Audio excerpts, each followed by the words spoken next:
Sickos Club. Sickos Club.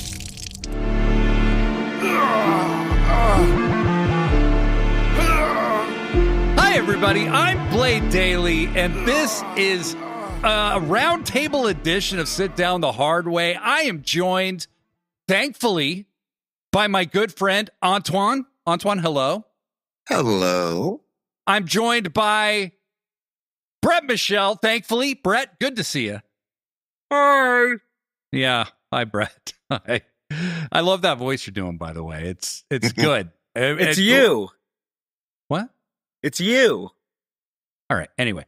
And then, regretfully, I am joined by the toast of the third coast.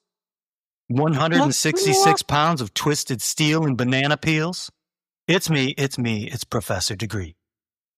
Shmee. Shmee. the human shart that don't start. Professor Degree. You guys ever seen Hook? With Robin Williams? Yeah. What's that? It was just out the other day. Bob Hoskins was Smee. Smee. Me. Oh, Smee. Bob Hoskins. You know he was hammered the whole time they made the Mario Brothers movie? I think Bob Hoskins had a bit of a problem. it showed. It did. There's been this whole movement to kind of rehabilitate the image of that movie, and I don't buy it. The Mario Brothers? The movie made no fucking sense at all. I didn't understand. Why were the Goombas like giant lizards? Yeah, it didn't make any fucking sense. Dennis Hopper, Yeah, I mean, that was didn't weird. look anything like Koopa. I saw that movie in With the his theater. sexy lady Koopa?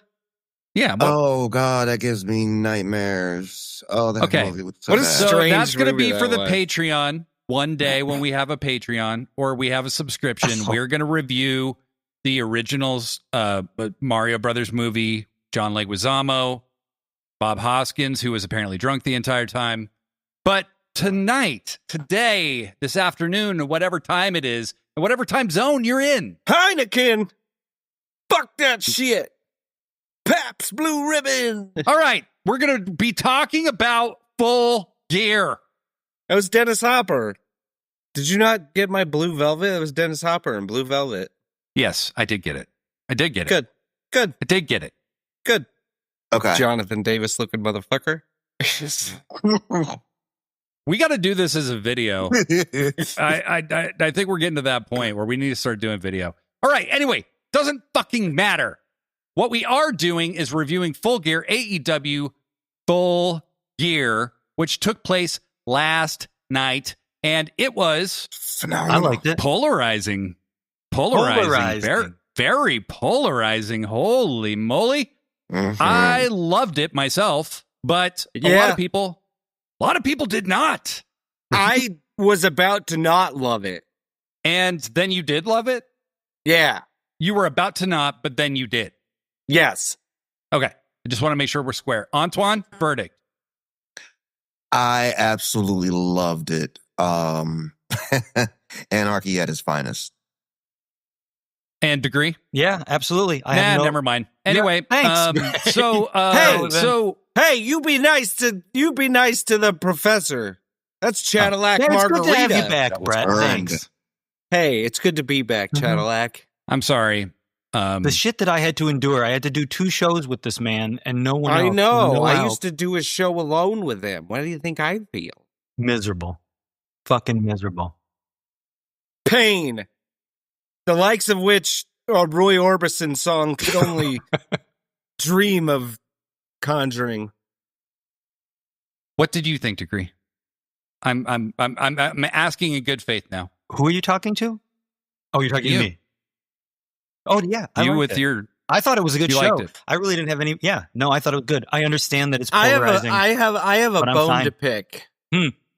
with Blade Daly. Okay, this motherfucker. So a month ago, I make a comment about Kyle Fletcher outgrowing his role in the TNT title and everything, and this motherfucker Blade disagrees with me and says no, blah blah blah blah. Last night in the Discord, Kyle Fletcher's really outgrown the TNT title. Oh, You son of a bitch. So you're saying that I stole your idea Yes. after vociferously disagreeing with it? Yes. Brett, I don't recall that at all. Take And stealer, you take That's thief. familiar. did we do it on tape or is it recorded somewhere? No. Very likely. I don't know. Okay. It might be. He stole the Maybe. intro let of me- the let- show you know- from 1997. Why don't we start talking Somewhere about all in that this? show. Why don't we start talking about I all just the want things- everyone to know that Blade's a fraud. It's a thief. Well, I mean, yeah. Duh. By the way, Antoine, after the show, I want to talk to you about Blade Bucks. Big returns we're getting on Blade Bucks. It's the new crypto. Almost got some people signed up, but nobody signed up so far. But I'm thinking you might be the right one. So just need some investors. Crypto, more like crapto. Hey, too far. That Too was a far. crap joke, and it was great. So the show opens smack dab in the middle of a CMLL Trios Championship match. Can Okada and Takeshita get along? Thank you. Nope. And the answer was no. They really could not get along. No, they couldn't.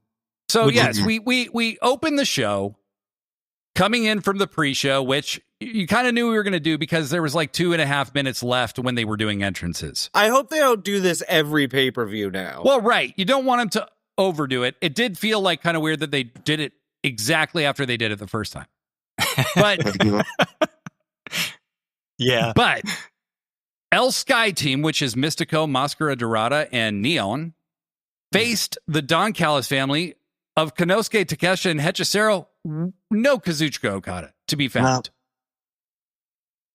And so it was really just Takeshita and Hechicero who proceeded to even the odds almost immediately by attacking Mystico before the bell rang, beating that ass, beating that arm more specifically.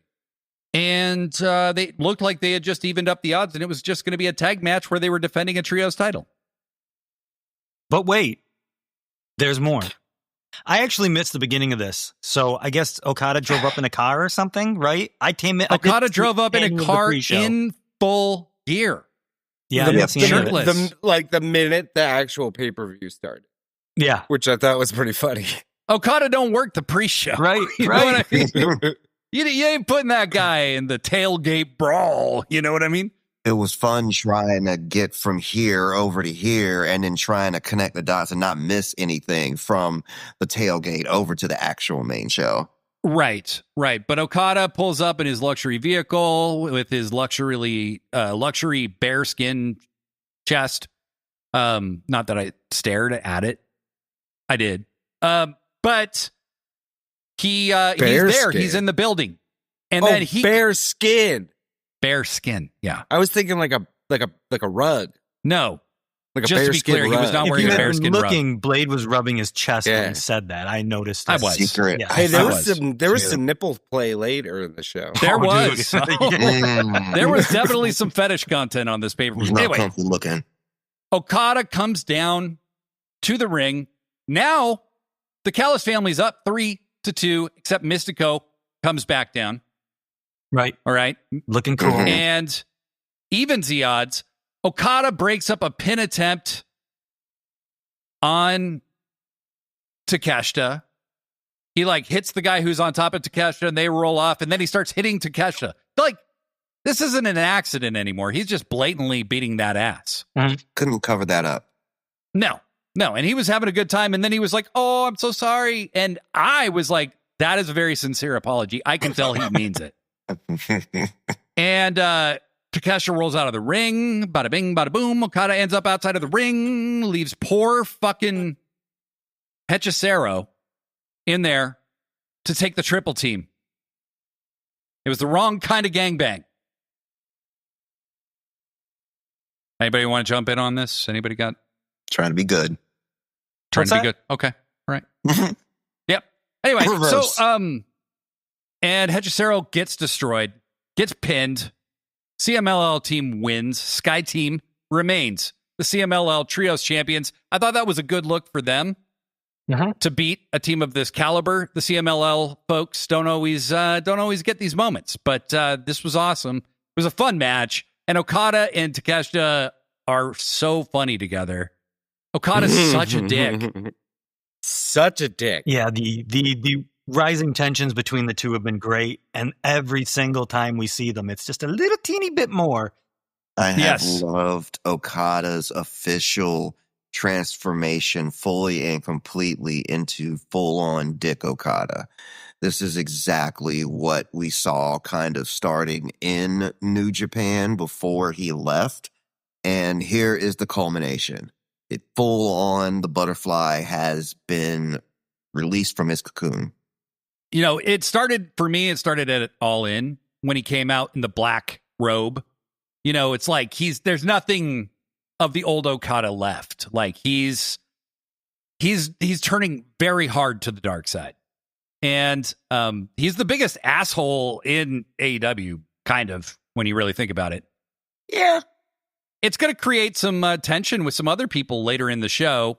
We got a C2 announcement that was pretty cool. We'll get to that. But CMLL, Sky Team, they win. That's not even an official match on the show, but it did kick off. Oh, it's on the show, but it's not a real match. You're not seeing something real. It's non-canon.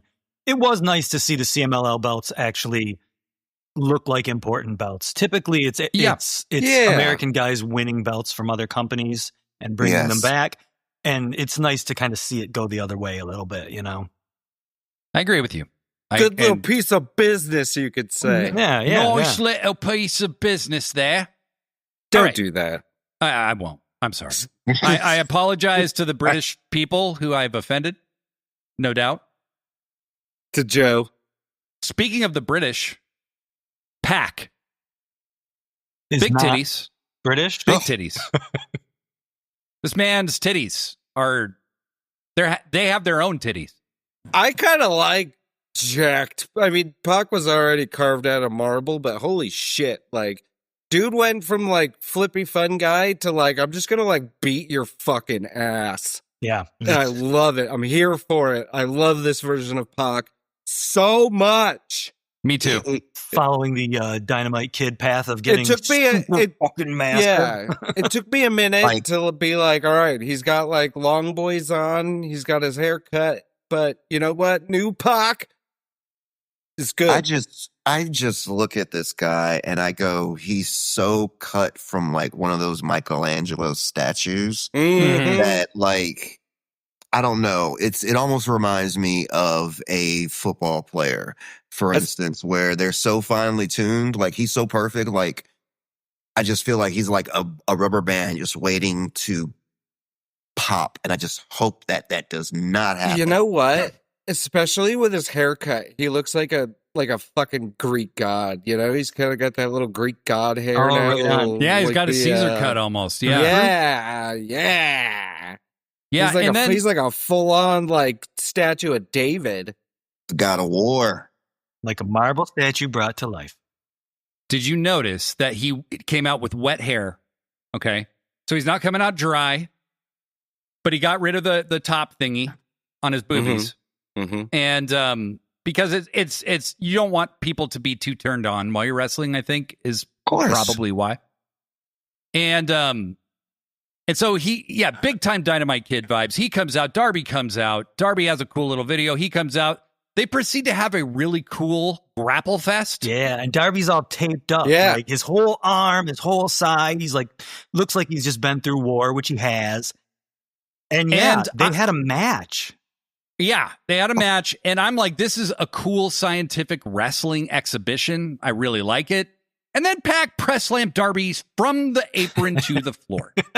You know what, though? I really loved seeing Darby in a wrestling match. Because I did too. So much of what he's done recently has all been like deathmatchy kind of stuff.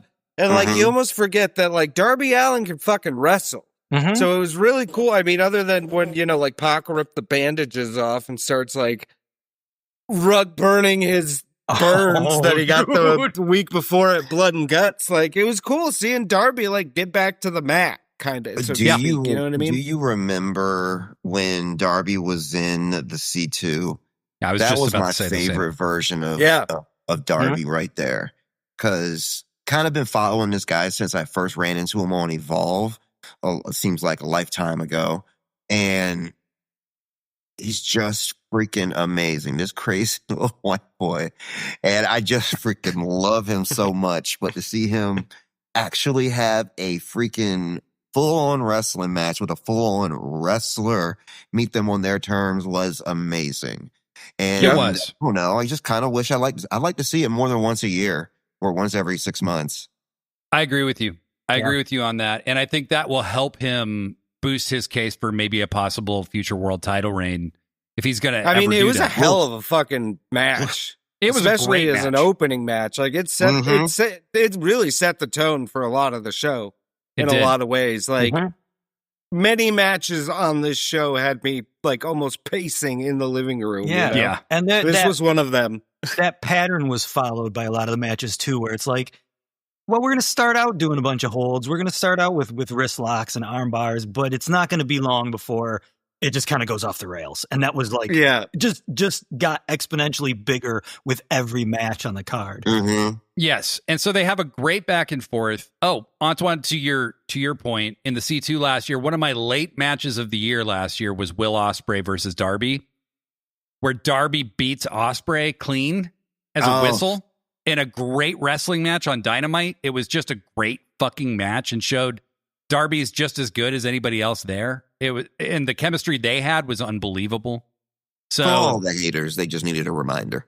They did. They did.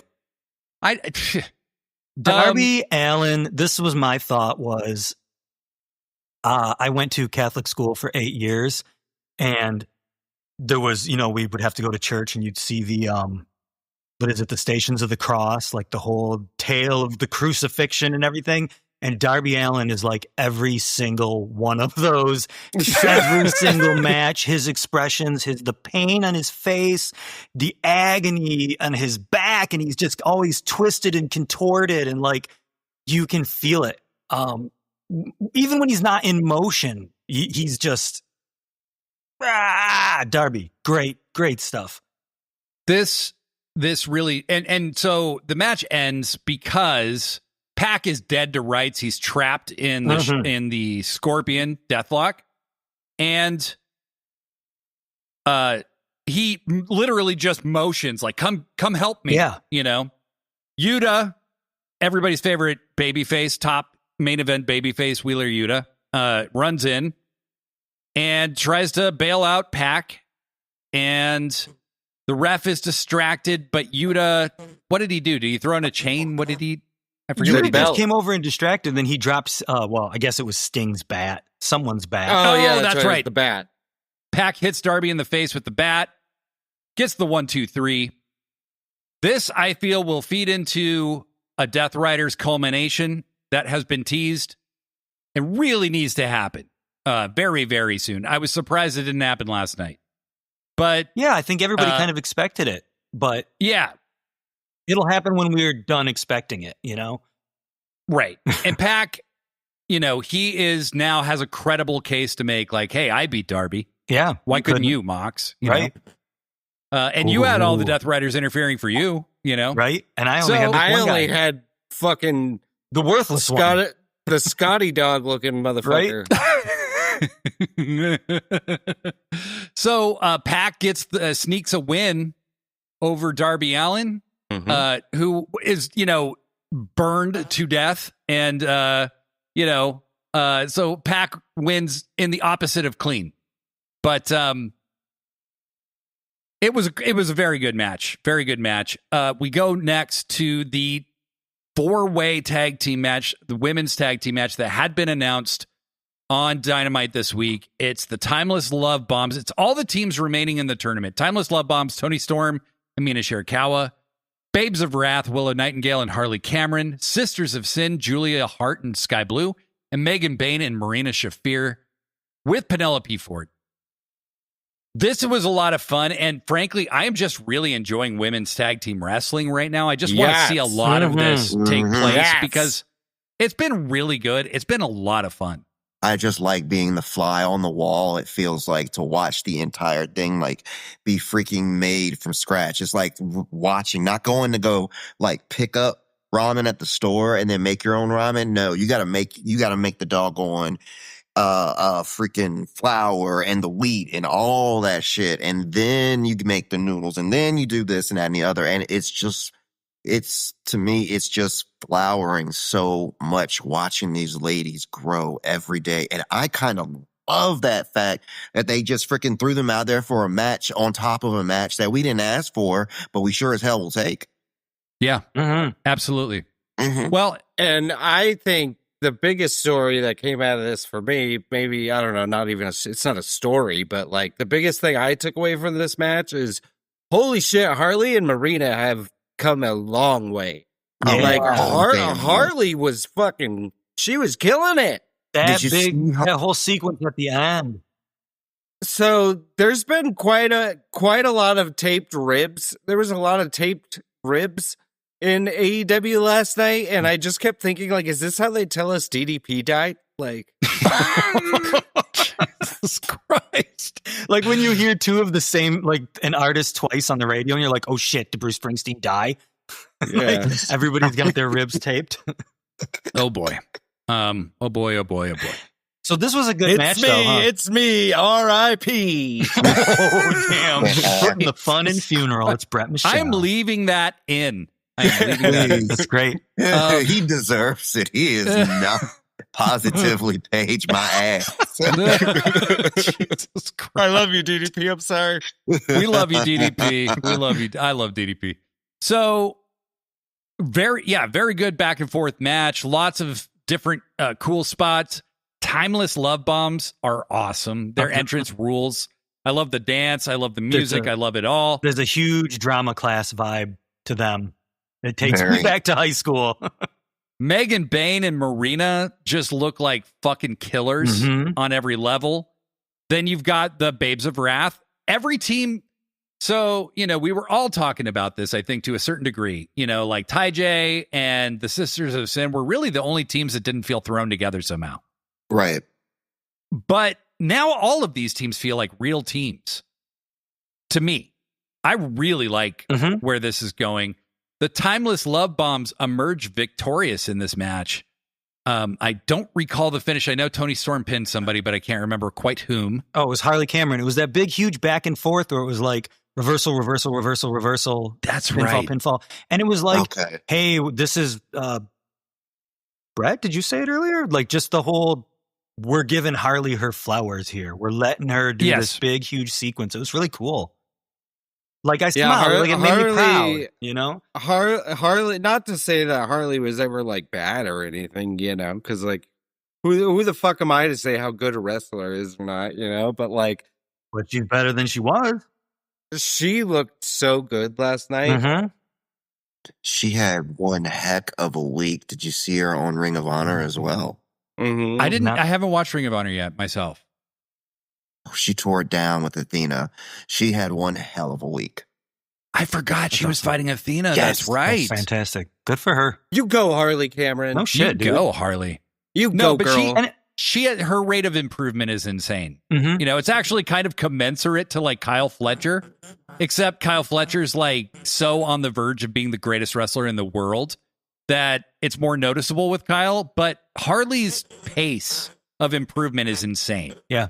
Really insane. AEW's women's division is on fire right now. And Marina too. Marina's really like, I think, found a style that works for her. Yeah. It's she's still got a lot of that MMA, but man, when she throws your ass, she fucking throws your ass. You know what I mean? Oh man, it looks so cool. Yeah. Dude, she's badass. And they had somebody trapped in the mother's milk and Bane just stepped on him like that. Just brutal shit. Degree, what, you talked about the ending a little bit. What team is catching your eye the most of these four?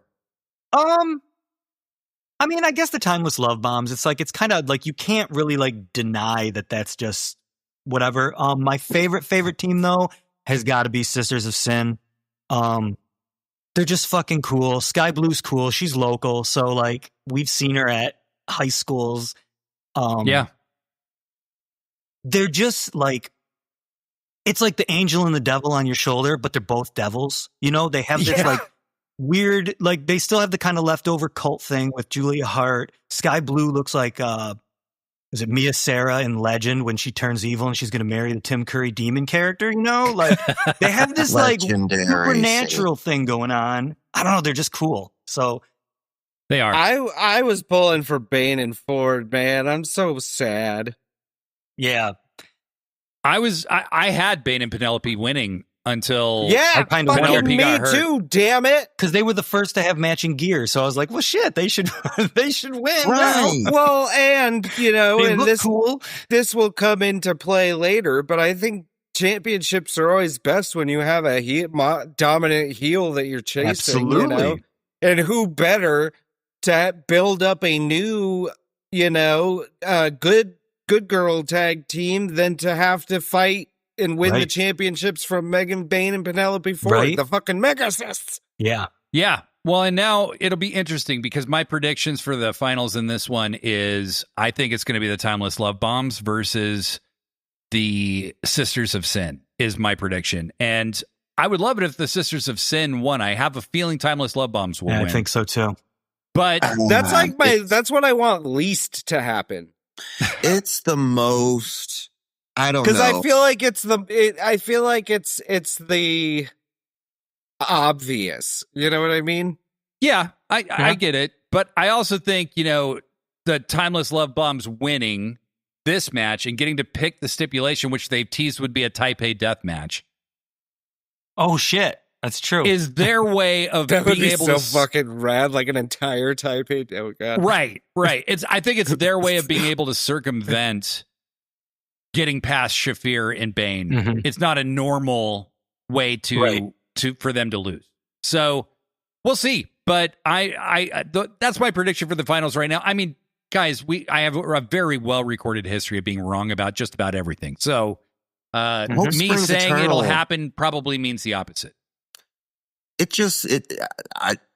I like that idea. I just kind of feel like it's just the most obvious, like the most obvious over team on one side, the goody goods of the good goods, and then you got the most evil of evil. So I guess if you like your Saturday morning cartoons, you know, which I do, by the way, I still watch them. I don't care, but I don't know. It's just kind of uninspired.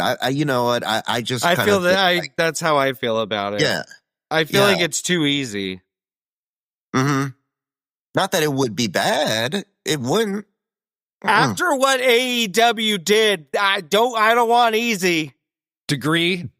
You keep doing what you're doing. Choose your parent. Are you with Antoine and Brett, or are you with me? I mean, honestly, I really don't even care what I don't even care what the finals are. I'm going to be happy no matter what. So I am a man. I'm an island unto myself. But that first statement seems a little suspect. I'm a man. Castaway. Okay. Mm-hmm. Okay. Right. Our kids. That's true. Are you sure though? Nearly half of a century old. When you say it that way, it just makes it so much more worse. Look at problematic Blade getting into gender roles and ageism, calling me old, calling me bald. I have never once mocked you for your baldness. Brett has, actually. I'm not even sure that either one of you honestly has. To be fair. It's just that it's such a constant mockery. I can't even tell like what's even it's just all garbage spewing out of your mouth, Blade. Like what's good, what's bad? I don't even know anymore. Yeah, most people don't. The thing is, I'm emotionally bald. Does that make sense? Please explain. You're an emotional kumquat. All right. What's the next match? FTR versus Brodido. Okay.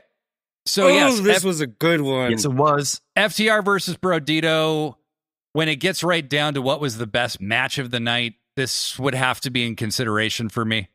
Shout out fucking Big Stoke and FTR coming out to the fucking Belly intro. Yeah. If you guys don't know about Belly, this movie came out in like 1998, starring fucking Nas, DMX, Method Man, like a whole fucking who's who of like the East Coast rap scene. And it was directed by Hype Williams. Fucking T-Boz from TLC was in that shit. It was such a good movie. It's like it was like, it's like Goodfellas. It's so good. And that intro is iconic. And they fucking did it, and I was jumping off the couch. I fucking popped. That's how old I am. That's how you know how old I am. It was so beautiful. And I'm so old that I'm older than you. I should not have been watching that movie in 1998, but I did. Yeah. I was only 18. I was only 18. Degree was only 40. Yeah. So I'm so old that I didn't see that movie because it's a movie for young whippersnappers. That's both of our excuses. That was like Hype Williams was the dude back then, man. He did all those you can't really talk about it now, but he did all those dope ass like Biggie and Puffy music videos that were like movies. You know, like Hypnotized, we're on the boat and shit, and it's like an action movie as well too. Yeah, didn't he do all the like Busta Rhymes videos and shit too? Yeah, he did Busta Rhymes. Put your hands where my eyes can see. Yes, he did. Yeah, that's a dope album. And then, and that was back when like those videos had like a $2 million budget. Yeah, it wasn't just remember all, music like, videos? Green that screens was just and fucking shit. kids That was a thing. on TikTok in their living room. Pretty much, yeah. Pretty much. Music videos ruled. So, bring them from back. Music videos to bandoliers, Brodido came out just to their normal entrance. And I took that as a bit of a foreboding sign. So the only 3-time tag team champions before this match were the Young Bucks. Of course. And FTR has 2-time champions. And they had proceeded to just have pretty close to a flawless fucking match. Near perfect. Yeah. My God. Bandito is full on Kenny Omega in 2017 right now, where he's defying the laws of physics almost in every match. Yeah, I kept watching the whole thing, and I'm just like, it's like vintage Shawn Michaels. It's just this big explosive guy and this huge connection with the crowd. Like, Brodido is just totally they're the feel good tag team, and it was a blast. You know, this match, I know, I forget who it was. Some wrestler or whatever had said recently that all the people it was MVP, was saying about like, don't do all the false finishes and stuff that they do in AEW. But like, this whole match was a false finish, and I bit on every single one of them. Because I was sucked into it, and Bandito's fight, because the whole thing for Bandito and Brodido is never stop fighting, and that motherfucker did not stop fighting. FTR hit because Brody was taken out of most of the match. Like, this whole match was just FTR dominating Bandito, and that motherfucker with like half an arm just kept coming and coming. And that moment where he's like barely able to stand, and he puts the finger guns to FTR and then flips him off and then kind of like staggers down. Just poetry. That is Bandito this year. Wrestler of the year. Give it to him.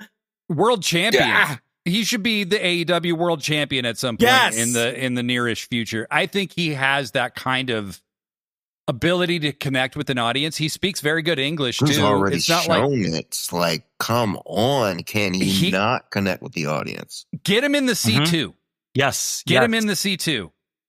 Like Tony Khan believes massively in Bandito by the way that match was wrestled. He made it look realistic that he might actually be able to defeat both of FTR with one arm and having taken almost all of their finish.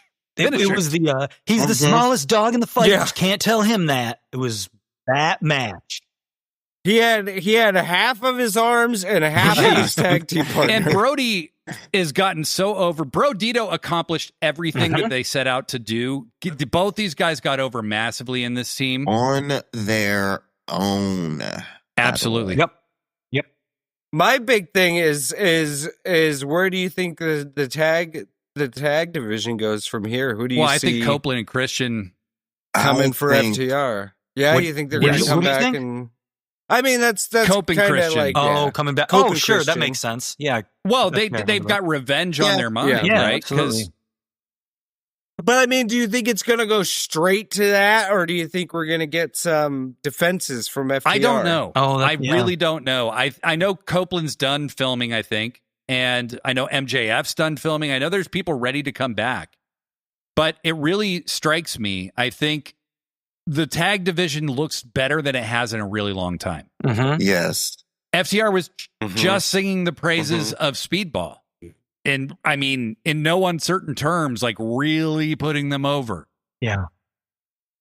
Speaking of which, in that Casino Gauntlet, I need Kevin Knight versus Speedball in a singles match. Put them both in the C2 so I can have that. You know how like Megan Bain might be one of the best, like under the radar female signings in a long time. I think Kevin Knight is the guy who flew under everybody's radar. Mm-hmm.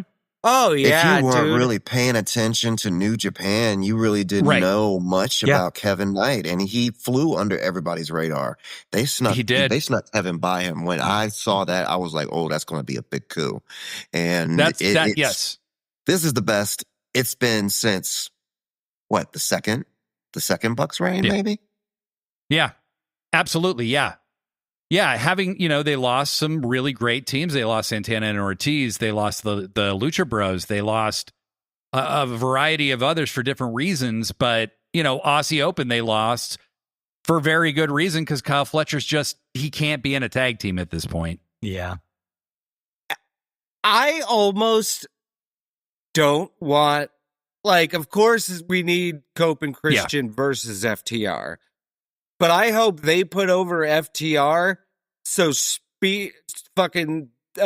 Speed can take the belts. Right. And maybe they cause FTR to lose to Jet Speed. And then the feud kicks off again. I could see that. Yeah. FTR and because I don't need Cope and Christian to win we the need tag them to have a titles. long reign because we know we don't need them to, but we know it's going to happen. So it'll just kind of be a nice little fun. Yay, nice. We get to see them one last time, and then we can use them as sort of the go-between to that next. It could be generation. It could be. I think.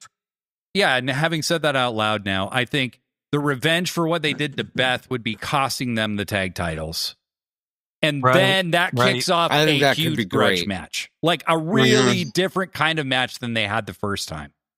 And then they put over FTR. Yeah, that could very well be what happens. I think FTR is also at the point they don't need a long title reign because they've already had one. Yeah. I call them the prestige title reigns, where they have that. They're the best and nobody can fuck with them. The defining and the reign. Bucks have already had that. One of their title reigns that lasted like a day or like a month. Yeah, not very long. Yeah. Yeah. So I think they've both accomplished that already. And so it'll be interesting to see where it goes from here. I'm certainly not married to a specific outcome. I would love to see Jet Speed take those belts. Yeah. It's great. so up in the air, I think. I mean, that's kind of also one of the themes of the pay-per-view is holy shit, I didn't see that coming. Oh, I didn't see that coming. Yeah. I don't know. I have no clue where the tag division's going. I can't even not that I'm ever good at predicting, but I have no clue, and that's great. It makes me excited for Wednesday. It makes me so excited there. Yeah. Just not even having a concept of what they're going to do. I can't wait until Wednesday. I got to wait fucking 3 days for that. Come on. Yeah. Well, and I think this last year, AEW's really gone okay, because Joshi and I, when we, in the early days of Sit Down, Shut Up, Mark Out, we would say look, even when it's predictable, it's great. And we could predict almost everything. It was easy. It wasn't very hard.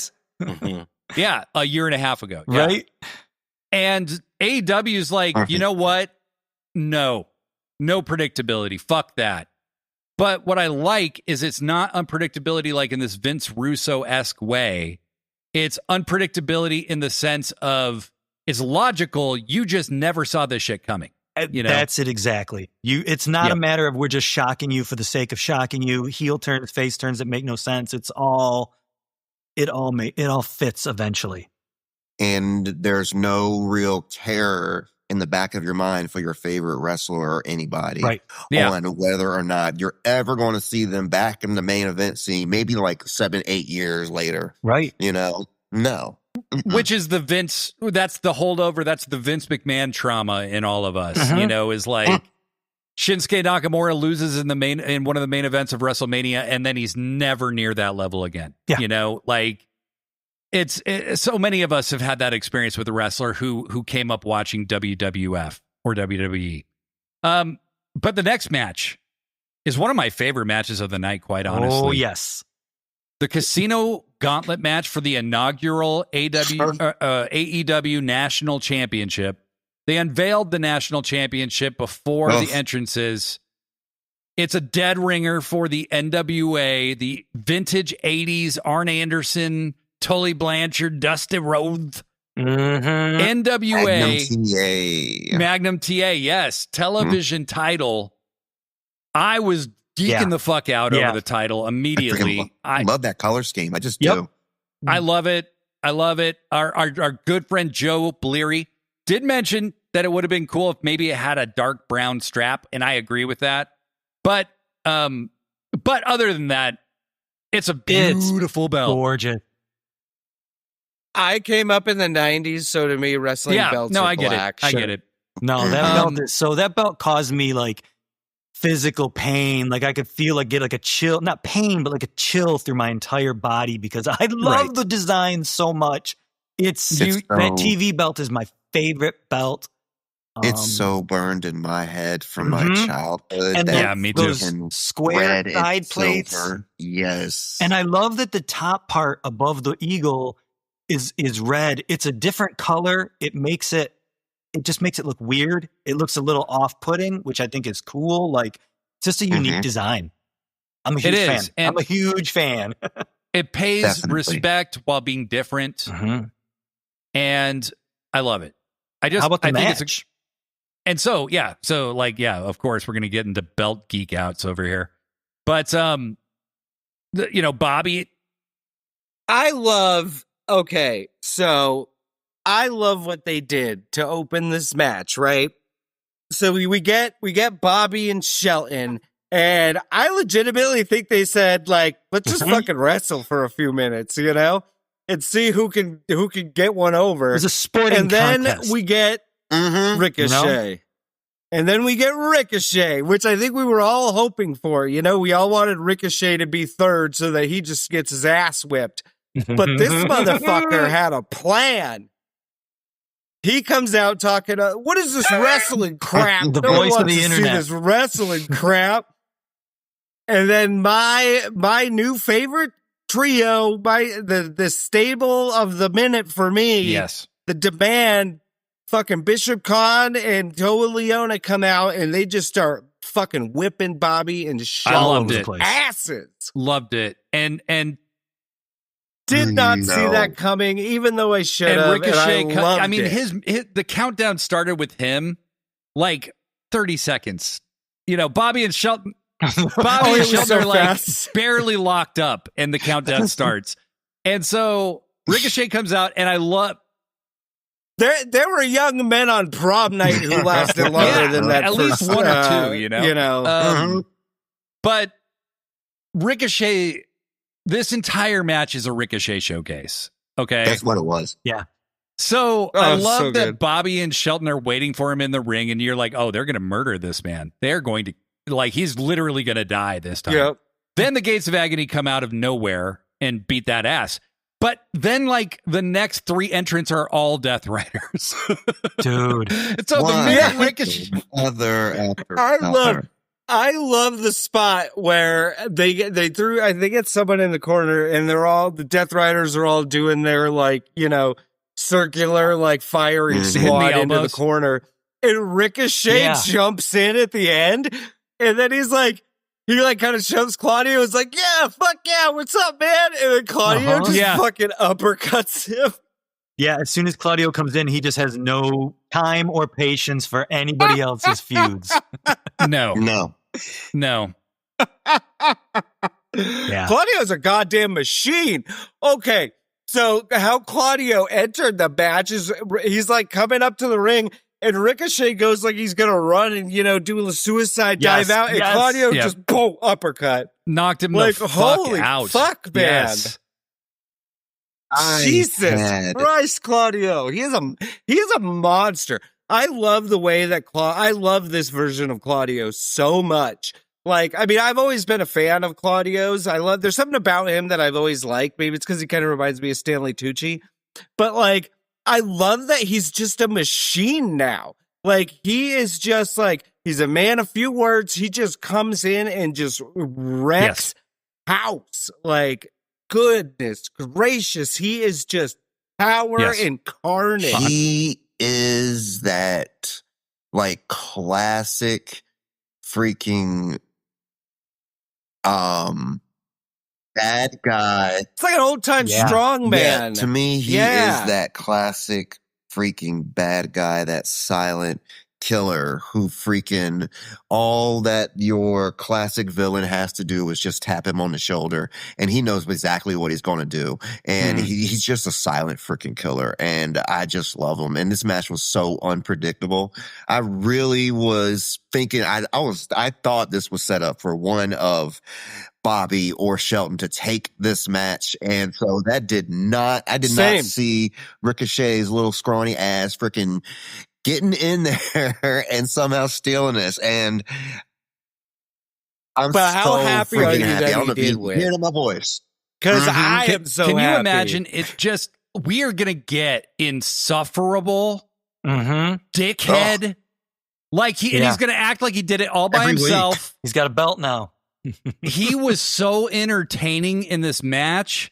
And then when remember when he was in the ring and he starts dancing and he's like, he's been so entertaining all year. He, to me, has been like a revelation, which is crazy to say because he's been doing this for so long. But like, who knew the minute he got out of WWE, just how much character and charisma he had. I want to give the brother like a comeback wrestler of the year award. Yes, absolutely. But that's like demeaning to him because he's been this damn good for that long. They just didn't know how to freaking use him. He's just been that damn good. Yeah, somebody just finally turned the lights on in the room. Well, I feel like here he is. Yeah. Well, I feel like in WWE, he was almost just like, the young kids like the flippy shit, so he'll just be a young little superhero type character. He'll sell toys and notion blah, blah, blah, but they didn't give him anything. This match was like listening to, I don't know, like a jam, like a jam band where it's like, they're playing this little tune and then it goes off in all these other directions, and Mark Davis, and it goes off in Speedball and Jet Speed, fine feuding, but then those three little notes, which are Ricochet, keep coming back in, and then they fade out a little bit, and then they go off on some other, and then there's a little solo over here, but then at the end, those three notes come back in, and like, it was just so well put together. And like you said, Blade, it was Ricochet's show. Like, it was so cool. I love the way they've been using Mark Davis a lot too. It's kind of just this monster, this big dump truck of a man who eats toddlers for breakfast. Looked cool in this match. This was like the Jim Duggan I never got as a kid, Like, there you go. Just a big, probably just stinks of beef jerky and chop. Yes, absolutely. Yeah. Well, and when he hit Ricochet with his finish, which is one of the most devastating looking finishes in the world, that weird kind of like sideways pile driver. That man hit like 18 pile drivers in the span of like a minute. He came in and just laid everybody out. So boom, good. You get a pile driver. You get a pile driver. You get a pile driver. Yeah. And so Ricochet, like a dump truck Winfrey over here. Daddy Magic comes out. That was great. And Oprah Winfrey. Daddy Magic comes out and targets Daniel Garcia, and they brawl through the crowd. That was really cool. It just immediately chases him out of the match. Yeah, what was he saying? Was it worth it? Was it worth it? Or I don't remember what he was saying to him. I liked seeing Daddy Magic in good shape. You know, for about a year, I think he was hurt, and so he was getting kind of a beer gut a little bit, and he didn't quite look like Daddy Magic that I remember. He's the most Bronx fucking Canadian. Yes. Oh my god. But I do want to see this resolve with him and Daniel and actually have a proper thing. And Daddy doesn't have to win anything, but no, if that match doesn't end with Daddy Magic squirting all over the place, like, come on. Yes. Come on. And then I want a taste. You wanted a taste. But in the end, and we had a little speedball face off at one point. Yep. We had a never-ending spin-a-rooney from Ricochet. Yeah, it was pretty cool. It was hilarious. Suck that shit, Booker. Hilarious. And then Ricochet sneaks a fucking pin on Kevin Knight to become the first inaugural AEW Which, national holy champion. Shit, give me Kevin Knight ver's Ricochet as the first match. God damn it. I was waiting, but I was just about to say, you watch who he pinned. You watch. It'll come around. Yep. And I would love to see Kevin Knight in Speedball. I would love to. I mean, the thing with Jet Speed is I would love to see them do so many things. Like if they break up, if they stay together, like there's so many endless possibilities there. Oh, Jesus Christ, yes. You got singles careers for the both of them and the tag team titles. I mean, either of them, they're already familiar with working overseas, so they'd be perfect national champions if you're going to go in that direction. 100%. 100%. But this was a lot of fun and just a real showcase for Ricochet. The thing with the Death Riders where he joins the corner stuff and then he's like, give me 5. And then just Claudio beats his ass. That was so great. Next, we had a no-holds-barred match between Kyle O'Reilly and one Jonathan Moxley. Surprise of the night. Oh, boy. Now, I knew in the back of my mind that this match had the potential to be one of the matches of the night. It really did, though. It really did. It was a very, very good, gory, bloody, horrendous match. I love the beginning of this match. Kind of what we were talking about with Pac and Darby Allin earlier. It's a lot of holds. It's a wrestling match. And at one point, Mox fish hooks O'Reilly's mouth, and O'Reilly's got his finger, and the announcers are like, hey, it's no holds barred, so everything goes. So they're having a wrestling match, but anything is legal. So you can do all those eye gouges and pokes and whatnot. And then, of course, Marina brings in a fucking, the silverware. And then at that point, it was just gone. But I think this is that's a testament to what I love about AEW, and why I loved, at Full Gear a couple of years ago, Swerve and Hangman is, it was a gore fest, it was a Sickos certified match. Absolutely. But it was still a good fucking wrestling match. You know what I mean? There was still,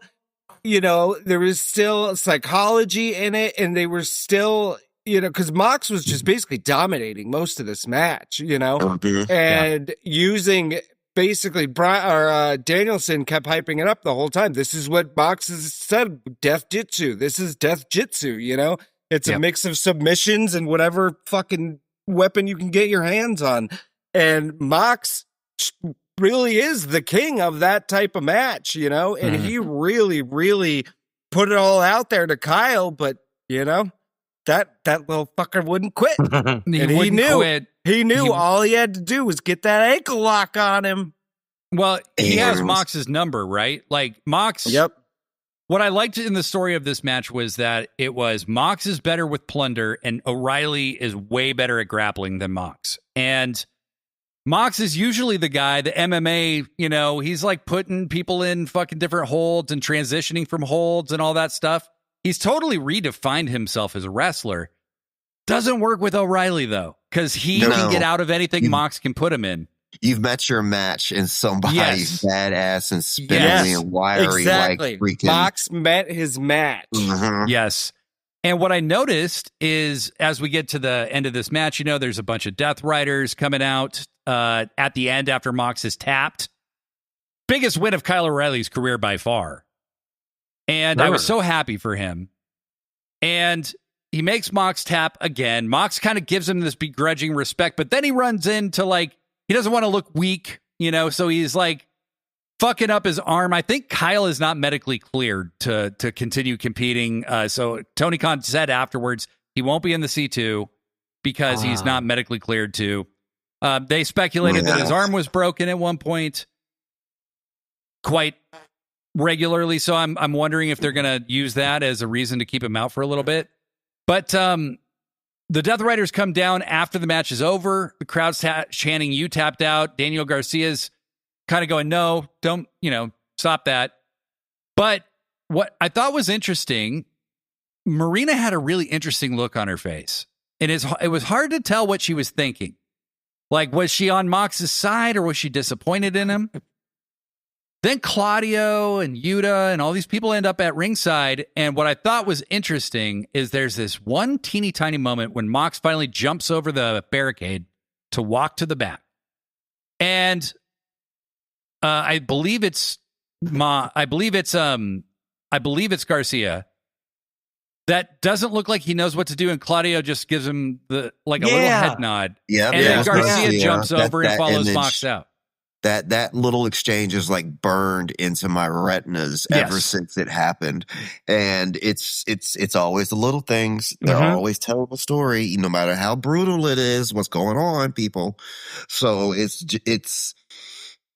there's something coming up. There's some type of power play going on. I almost feel like Mox is kind of God, it's getting old, but Mox is in his Don Corleone stage where, you the man, you got all the power, but we kind of don't need you, to run the everyday day to day. You know what I'm saying?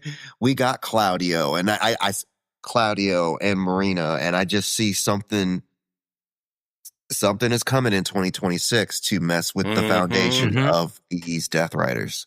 And maybe sooner, because I think at this point, World's End. If we take it that far, that would be, it could happen on a Dynamite at this point. I don't know. Where they put the bag over Bryan Danielson. No, that was Wrestle Dream. That was Wrestle Dream last year? Yeah. Okay. Yeah. Oh, World's End was the one where it was Orange Cassidy, right? Yes. Versus Mox. Yeah. Okay. And we're already, so we're over a year of this.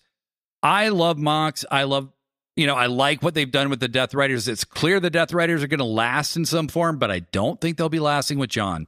John has pretty much maxed out what can be accomplished with the losing. Yeah. And I think it's now time to deliver the verdict. You have become weak. And that's why I think next pay-per-view is World's End. Yeah. Right. I know. But I'm can they even milk any more out of this to get that far? Yeah. I think so, because you got the C2, so a lot of your TV is going to be C2. There you go. Yeah. There you go. That's a good point. That's a good point. They can milk this. I think it's actually a testament to how good Mox is that if they continue without him, how many factions do we see that actually continue on that don't just sink when the primary focus of them is gone? Right. And they have a chance to get into that historical territory with Mox, and I think he kind of feels that way too. I just want to hear Pac start cutting these dark militant, promos. Dark promos in the boiler room. Kind of cobwebs everywhere in somebody's freaking dirty, filthy basement. Yes, I want to see him scream at Yuta. I want to see him. I want to see it all happen. And we'll get into this later, but I heard somebody with an interesting idea for how some things could merge together, so that there's not so many tyrannical factions going at once. But we'll get there. But this was a good match. The next match, I do feel this was a bit of a snafu with with the pacing of the show. That's what I was saying. Right. We had a no DQ match, and then the next match was also a no DQ match. And I think having so much of this after Blood and Guts, like, I don't know. I feel like I've been, it's gonna sound real weird coming out of my mouth, but I do want some real wrestling, you know? Like, so, and I don't mean real wrestling, but I mean, I want to see some actual, like, just regular ass wrestling matches, you know? Professional wrestling as it normally is. You don't want, I don't want them to be pigeonholed into this, you know, because they already tried it once. They tried it twice. How many times have they tried this shit? To pigeonhole AEW into this, oh my God, they don't care about the wrestlers, and for shame. And everybody clutches their pearls and crap. And it's just like, no. Well, it also starts to lose its appeal, impact. You know what I mean? Like, what made something like the Texas death match between Swerve and Hangman so emotional and so it feels so dangerous was that like you didn't see that on regularly at the time, you know? And now it almost feels like every match is at that level of violence. And while that's fun and like I love brutal, bloody, violent wrestling, like I need a palate cleanse, you know? I don't need it all the time. I like this kind of stuff. And you could say, you know, because the feud between Fletcher and Briscoe has been so gnarly that it deserved this kind of a payoff. But like, I don't like it, just not so much back to back to back to back to back, you know, save this kind of shit. And it sucks that I'm saying it for this match because, like I said, it is a match that deserves it. But, like, man, it's just felt like so much lately has been to the deathmatch side of AEW. Well, I would say straight out that that O'Reilly and Moxley did not need to be no DQ. Like, no, it didn't. No, it didn't really need to be that. They could have just had Kyle beat him. You know? Yeah, that came to me from the very jump, kind of odd that it was no DQ. I was like, well, that escalated really quick. Yeah. Well, especially right after Blood and Guts, you know, they just had like a... Right. Well, and I get the thinking because Mox knocked out the referee to save himself, so they're like, nothing will get you bailed out. Yeah, you know, like, you can't get disqualified to bail yourself out now. No. So I understand that it's just booking that right before this. I think it maxed the crowd out a little bit, and I do think it hurt the reaction for a few matches after this. Yes. However, you could not do Briscoe and Fletcher again without some kind of major stipulation, and these two had one of the better matches of the night. It was insane. But it was a masterpiece. It really was. I want to know, so many little step ladders. So many. There was a point when Briscoe brings the super tall ladder, and I think it was Excalibur was like, "That's the tallest ladder we've seen tonight." It was like fucking Crocodile Dundee. Like, that's not a ladder. That's a ladder. Right. Yeah.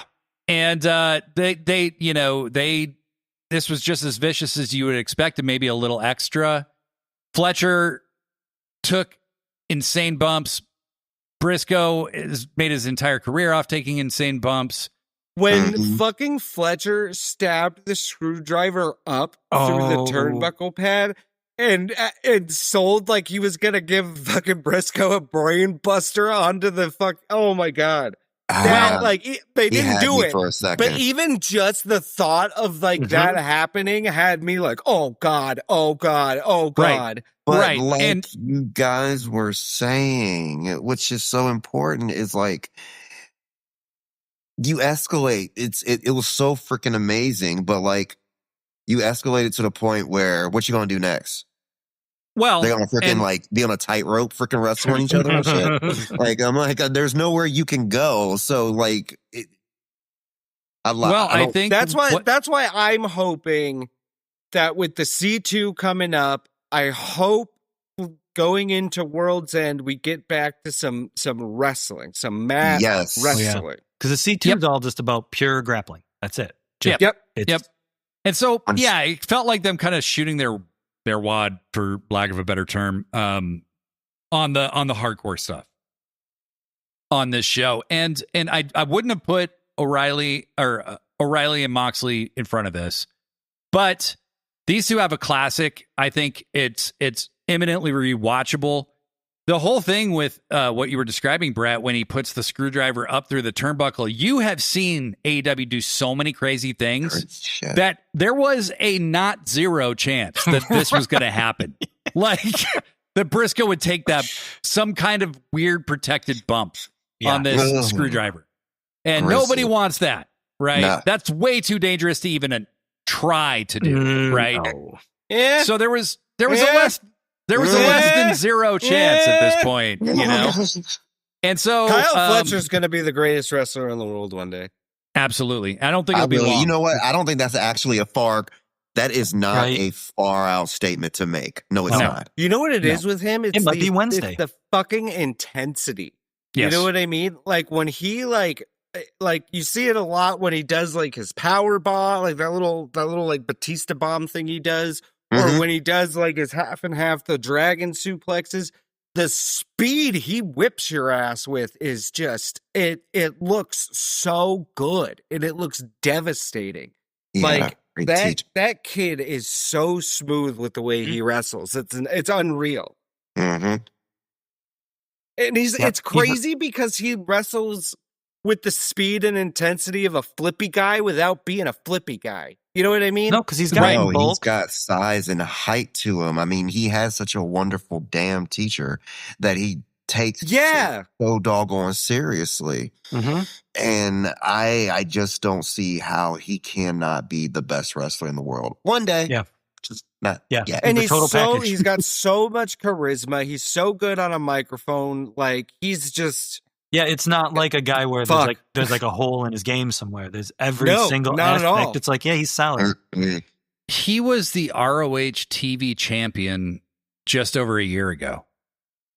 Think about that. You know what I mean? Like, how far? That seems ridiculous now. That seems insane. I think for me it was the cage match at Revolution against Will. Yeah, like when, at the end when he was just like "fuck you," I hate you. Like in that moment, I was like, Fletcher just made himself. Like holy shit! Like I am so excited to see what happens with this kid. Honestly, for me, he's like he is like 10 years younger than me, probably. Like he's almost 20 years younger than me. It's like crazy. But he that match he had with Ospreay at Full Gear, where he actually beat Will, and then his performance in the C2 last year was so fucking insane. They gave him a legit win over Okada. Mm-hmm. Yep. Yes, I was just about to say, yes, that match was for me the best of that tournament. This guy has a ceiling. Is he not? I don't think he's even over 25 yet. Is he? He's 26. Even past 25? He's 26. Oh, barely. That's just barely. He's 11 years younger than me. Wow. But you have like Will Ospreay is only like 33. You know what I mean? Yeah. Swerve is like not even. I don't think he's 35 yet.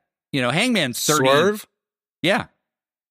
I think Hangman's like 34, 35. You've got this core main event. You've got AEW like figured out. You know, you got Nick Wayne in the wings, who's literally 22 years old, you know? Mm-hmm. And he'll be the best wrestler in the world someday, probably. You know, it's like, it's crazy where AEW's set up for, you know? Darby Allin's like 31, you know? MJF's not 30. Like crazy. Tony Storm just turned 30. Why? Jack Perry's not 30. Yeah. You know? Right. You could go on and on with the Megan Bain. I could go on and on and on. I mean, the number of individual stars and even stars that are actually coming together as tag teams. Babes of Wrath over here. You got Jet Speed over here. You got wrestlers that at any point in time, they're not like, I don't want to say they're like Swiss Army knives, but they're so incredibly diverse in the different pieces and ways they can use anyone right now. Well, that's what I love about how the women's tag team division has come together, is it's like you have these teams that feel like they're established teams, but they could split apart and just go and do a singles run whenever. You know what I mean? Like Tony Storm and Mina, Willow and fucking Harley, like, you know what I mean? And I love that about AEW. Other than, like the Bucks or FTR, like most of the teams are also like stars as singles wrestlers already, or making themselves into stars on a singles, like in a singles environment as well. Mm-hmm. And I love that because that feels real, it feels there's something realistic about that to me. You know what I mean? That you would try to do multiple different or learn multiple different types of skills in case this doesn't work out for you. Like in real life, yes, that to me mimics exactly what you should be doing instead of just having them lounging away on the sidelines doing absolutely nothing. Yeah. And it's great because if you do break some of the teams off to go and focus more on singles stuff, if the tag team division ever needs another bump, it's like, all right, they're an established team. Get back together. You know what I mean? Right. Brodido can come back together anytime. Right. Because there's right. And they were tag team champions, exactly. So, or Hangman and Kenny, if they need to have a little side quest, can get back together and do a tag run. It's one of those, hey, you ever think about trying your hand at the tag division? Sure. Why not? Let's team up, Yeah. So we got 3 matches left. So in a $1 million trios match, biggest cash prize match ever, the Broke Bucks, Josh Alexander faced Kenny Omega and Jurassic Express. Antoine's shaking his head. I know why. Just Jurassic Elite? Just the whole goddamn thing. Just Jurassic Elite. Hey, Cadillac. I'm just. They have pending. Did I just make Antoine cry? Yeah. The match is a bit secondary to the rest of the thing. So it was a good match, though. Well, I want to hear why you're shaking your head, though. I want to get the whole. It's about the outcome of the match. That's why I'm trying to skip through here. Okay, so go shut up. So that's what I had to put up with when you were gone, Brett. I'm so sorry. It was horrible. What? I was just saying that's what I had to put up with while she was gone, and you were so mean to me. All right. Anyway, the whole time.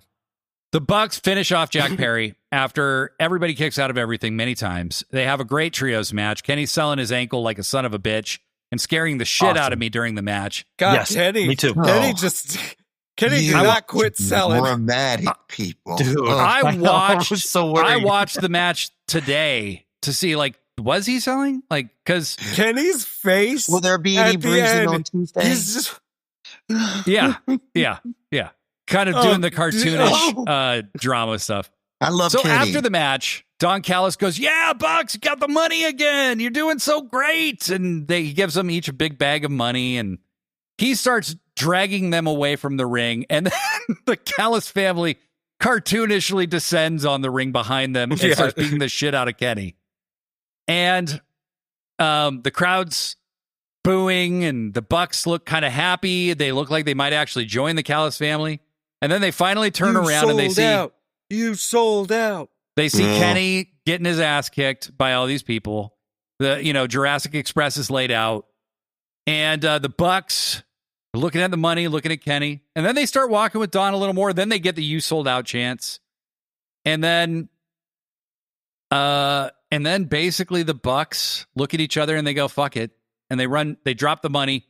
They run back in the ring. Yeah. They super kick everybody.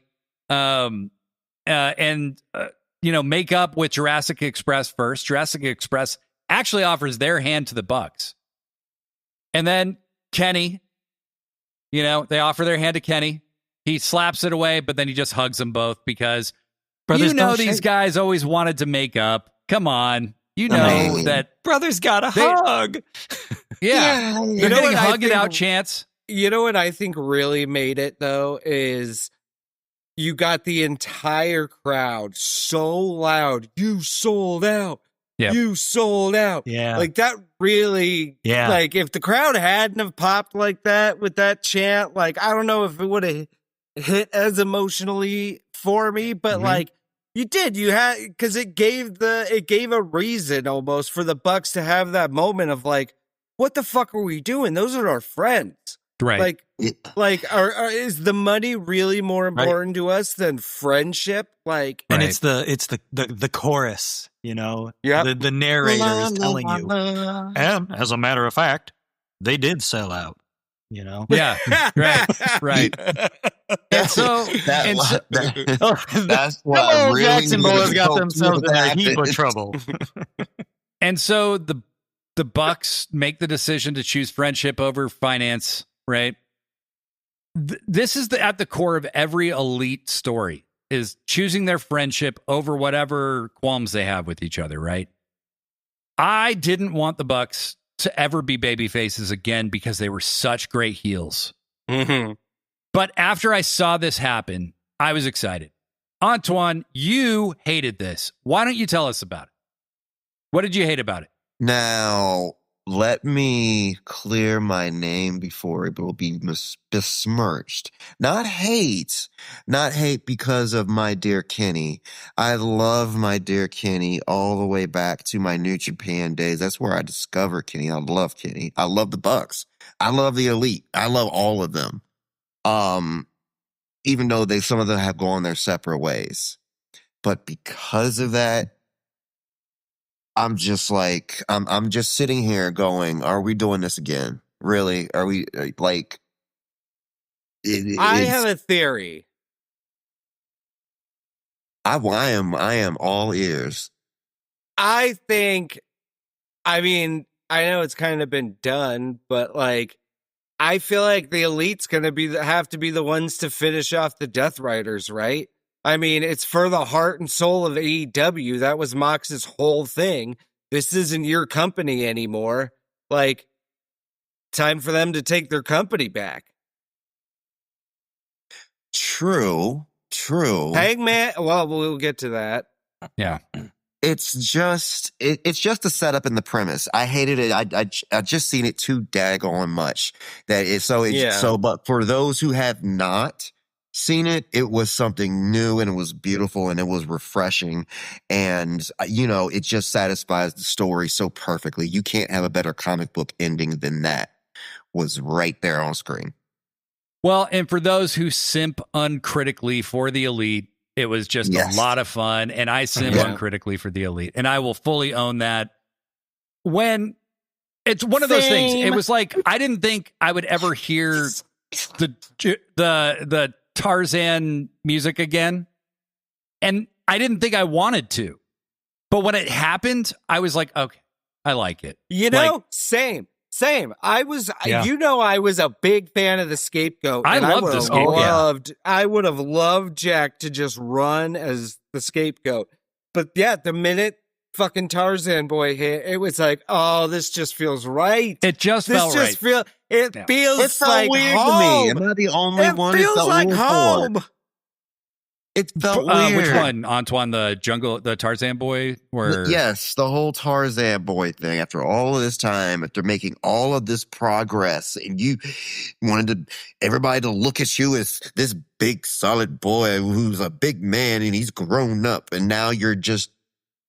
Well, he's Jungle Man now. Yeah, but he's got a beard. He's Jungle Man. He might not. Yeah, he's got a beard. Maybe wearing a vest that's 2 sizes too big isn't the best way to convey that you're Jungle Man. Yeah, I don't need him to wear the name. His actual name now is Jungle Jack Perry. Yeah. That is what he goes by. So I don't need him to be too jungly, though. I will say, as far as the Elite thing goes, like I have never. New Japan has always been kind of in my side view, and I'm always interested, and I always kind of follow it, but I never follow it. So for me, it's kind of like, I know it's maybe like a greatest hits thing, or, it's a revisiting. Yeah, it kind of is. But it's like, I only know of that stuff a little bit. That's like the legend of the Elite. So this is kind of a first time around for me. You know what I mean? So, I think that's, oh, sorry, Anton. Oh, no problem. And I think that's the best part for it. Like, if it's the same with Kenny and Kazuchika Okada. We've seen the legendary stuff, but for those who haven't seen it, come on, you got to see this, and it's still freaking fantastic. And I think that's what a lot of this is because I think AEW has such a new crop of fans. Yeah. That a lot of their like big fan base right now, this is their first time seeing what it's going to be their first time seeing the Elite together because they hadn't before. Because there's been so many people who have jumped ship recently, you know, from being like, you know, hardcore Fed stands that never gave AEW a chance. And now that they're making a name for themselves, like it's time to show the kids what's up. But I can imagine if you were, you know, Antoine, I know you've been following it for years. So it's like, yeah, I can imagine you're kind of like, You know? Well, I mean, I really like what Antoine's expressed is basically how I felt before it happened. You know, it's like, oh, come on, we're not doing this, are we? But once it does. And then it happened, and I was like, okay, all right. God damn it, I love these guys. How can you hate friendship? I know, I love friendship. It's like, for me, when I haven't seen The Lord of the Rings in like a couple years, guess what? Oh, it's just like putting on my favorite pair of slippers. Oh, yeah. It's fantastic. So the Elite appear to possibly be like Kenny Omega, Jurassic Express, and the Bucks. And remember, there's been those little backstage videos where we've seen a certain Cowboys boots and jacket in the Bucks locker room. Right. So I think there's definitely something happening here that is going to culminate. And yeah, if the Elite got back, you know, like as an actual faction that wrestled together, I think that could be very interesting. But next match, it was my most anticipated match of the night. And I have to say, this is where I felt the so much hardcore stuff and big angles and stuff happening before it kind of hurt the reaction a little bit. Same. I felt like, and I hate to say I kind of like, you could almost see that coming because even though it is taken much more seriously than it ever has been, women's wrestling to a lot of people is still not as cool as the boys because they're fucking exactly dorks. But like, yeah, I just feel like they were put up against a wall a little bit. So I felt the crowd reaction in the beginning for this match was pretty weak, but as they did it kind of more as a slow build, slow story, and that was wise. Because by the end, the crowd was very into it.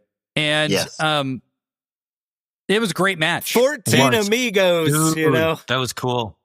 Was it 14? Yeah. Oh, gosh. I loved one it. for each belt and one extra. Taking every one of them. Yeah, and by the end of it, she's just like struggling to get her up, you know? Yeah. And she was gassed for a minute after she did it. I mean, she was like, fuck. But I kind of agree. If I may just jump in real quick, I kind of agree. Ahead. They were kind of just boxed in there. Yeah. And actually, when I was watching the show, and I even said so in the Discord, I ended up just turning down the sound because the crowd experience was pissing me off so much.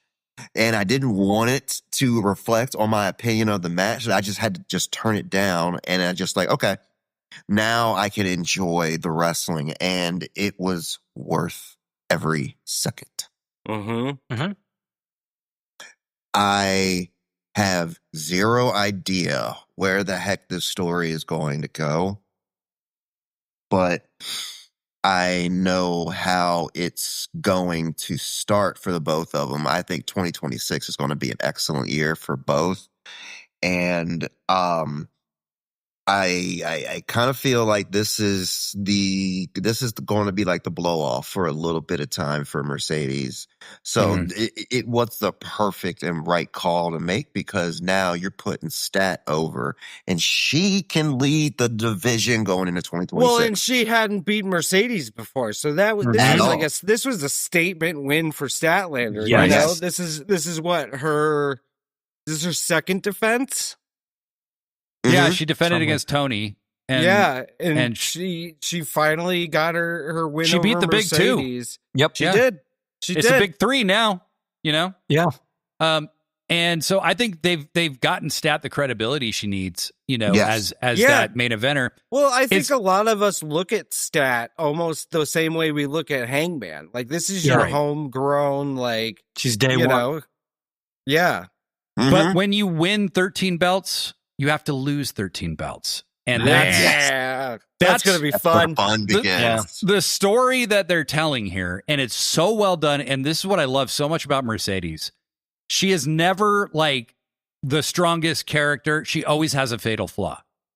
And her confidence is overexpressed because she secretly feels inadequate, right?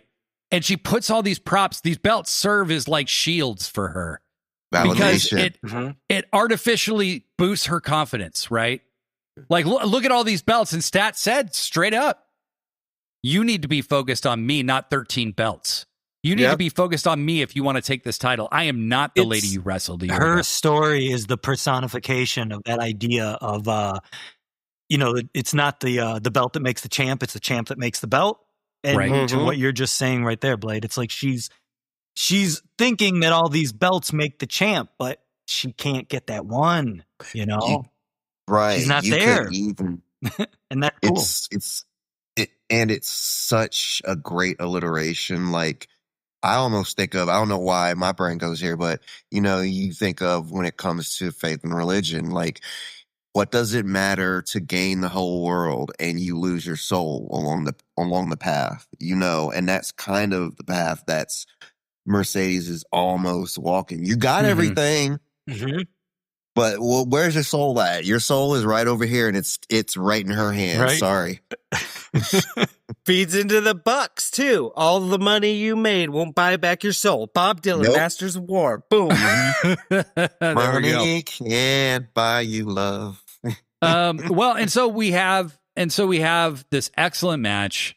The story of the match is like Mercedes really, there's a lot of callbacks to their previous matches, but the shit that worked before isn't working anymore. And Stat is a different wrestler than she was back then.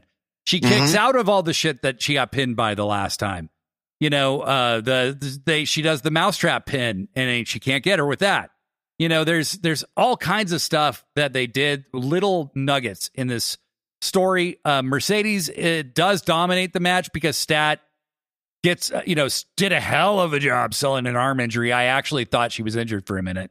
And I was frozen behind her back. I thought she was hurt for real. Yeah, I thought she was hurt. And Aubrey's like, she's hurt. And then when Mercedes attacked her, I was like, okay. Aubrey was killing me during this match. And so, like, in a good way. Like, I was just cracking up. She's like, what the hell's the matter with you? Yes. The way she talks to her husband, probably. Aubrey takes no shit, and I love it. Nobody. She's like the Earl Hebner of this generation. Yeah. She is. No, she's the most. She is the most recognizable referee of this generation by far. And I love Bryce, and I love Paul Turner. Who else is beside her? But that's why I love. We've talked about it before, Blade. I love that, like, in those moments when it's like, all right, the main ref's got to run out to save the day. It's always Aubrey. It's always Aubrey. When they won the big pop for the ref, I had friends over for All In and made All In bingo cards, and every single one of them had Aubrey don't take no shit. And, it didn't take long before everybody was crossing that off their bingo card. Yeah. So Stat gets that career-defining win. Now that Mercedes can put her away. And, the only times Mercedes has lost is when she's challenging for the world title. I think that's the story. It's time for her to drop those belts. It's time for her to drop all those belts. And for Mercedes to lose that aura of invincibility that she's had and build herself back up to be even stronger, turn babyface probably, and finally win the big Eye one. of the Tiger, Blade. Fuck yeah. It's basically, yes, it's time for the montage. That's what it is. Yes. That's the Karate Kid, tube Rocky socks pulled up to your montage. knees. Yeah. Or, you're the best around. Totally. It's time. It's time. Lastly, we get to the cage match. And now we've seen a blood and guts match within the last couple weeks. We saw two insane no disqualification matches before this. I was starting to think, as they're making the entrances and stuff, maybe they've gone a little too far because it was hard. One, I mean, it's obvious Hangman's going to win. You know, like it's so obvious. So obvious. No other possible. Plain as the nose on my face. In the back of my head, I almost wasn't that shocked. Okay, well, you're like one of like 7 people on Earth because I was, but in the back of my head, I think Joe's gonna win, and that's why they're doing it again. For me, and that's what happened with Joe and MJF, right? Was Joe lost to him at Grand Slam and then beat him in his hometown at World's End. And it's interesting. There's a lot of things that converged in this match. But Joe's bleeding like seconds like I've never into this seen match. Joe bleed before. Watery. Goodness. It was that man. Oh. It was the scary kind of bleeding where it was. He's actively bleeding. Remember Guerrero and against JBL? Right. It was like that. Yes. Well, and at the end of the match when he's standing there with everyone and everything, it's like glistening. How hard do those pictures go? Like it's crazy. Yeah. But Hanger and Joe, they have a great match, no doubt about it. Great. But it's still so, like, to me, it's just like, I mean, look, you can fucking dress this up however you want. Obviously, Hangman's winning, you know? And they have the spot where the ref gets knocked out and Hangman hits the not the buckshot, he hits the, what's that? Deadeye. And then he covers Joe and he pins him for like 9 seconds, right? He gets up. And at some point, Shibata was trying to climb the cage and Eddie Kingston pulls him down and they fight to the back. Staff t-shirt. yes. And then Will Hobbs comes down and just rips the fucking lock off. That's gotta be Will Hobbs. I'm going to say pause, right?